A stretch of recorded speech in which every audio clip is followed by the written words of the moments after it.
So what is this device? Well, guess what? I just turned it on because I made an entire video without turning it on because I was so used to that and didn't get any audio. So this is the second one. But with the purpose of this device, and I'll just extend this out here so you can see it, is this is a microphone assembly. It's used for vocalization and STEM work. It's also the same kind of thing you find in radios and radio studios and things like that. And I know that because I actually did tech for a radio studio at one point. And so I saw what they had and I kind of wanted a copy of that for myself. Um, but it wasn't really, how can I say this? It was actually kind of a mistake that I bought all this. This was actually bought on sale. It was I think it was I think it was a random sale from the people I bought it from, and it was just available, and it was super cheap. And I thought to myself, you know what? Things are going well. Let's just do that. And what happened was I ended up building out an entire recording studio, as one does with ADHD and a uh, tech background. So the end result is that I actively went out of my way to build out one that I knew would last a while. Now, this pop screen, this big, this thing, this is actually adjustable, obviously, but it's actually a pop filter. And what it does is it actively stops the popping sound from pop, pop, pop, pop, whatever. If I were to say the word pop, that's one thing, but I don't know if you can hear that or not, but it stops that or it lessens that. And so what that does is it allows you to also kind of be aware of your vocal training, and it's a big giant reminder because it's in your face. Thankfully, uh, how can I say this? My vocal training hasn't failed me because I don't have any.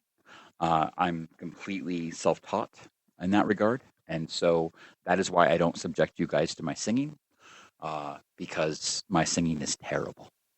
Uh, I've written scripts to autocorrect my vocalization in real time, and I've seen the difference in 200 hertz at a time that can happen with my singing. So, yeah, I'm not going to subject you to that. But what is the purpose of this device? This is a microphone. And the phantom power supply that you were asking about is what's used to get the condenser microphone that I have in this assembly here and power it so that it can actively use that power to then figure out how can I say this?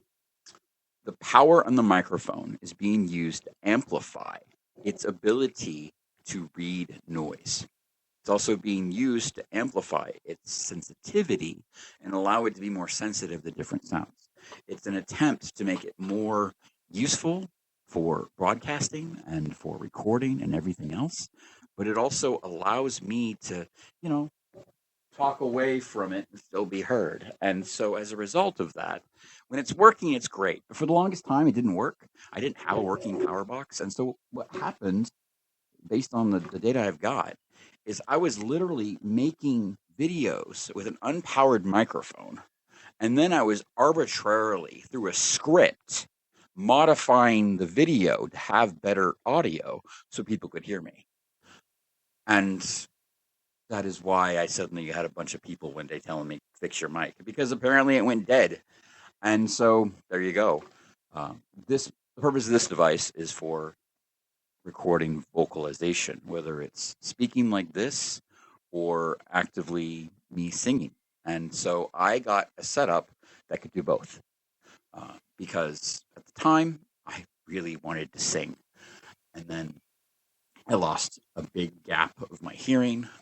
So because I have sensitive frequency, I have frequency dependent hearing loss is what they call it.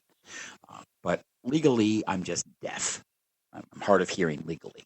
So the end result is that I am not a good fit for music anymore, even though I invested so much in it and had so many books on it and actively want to make music.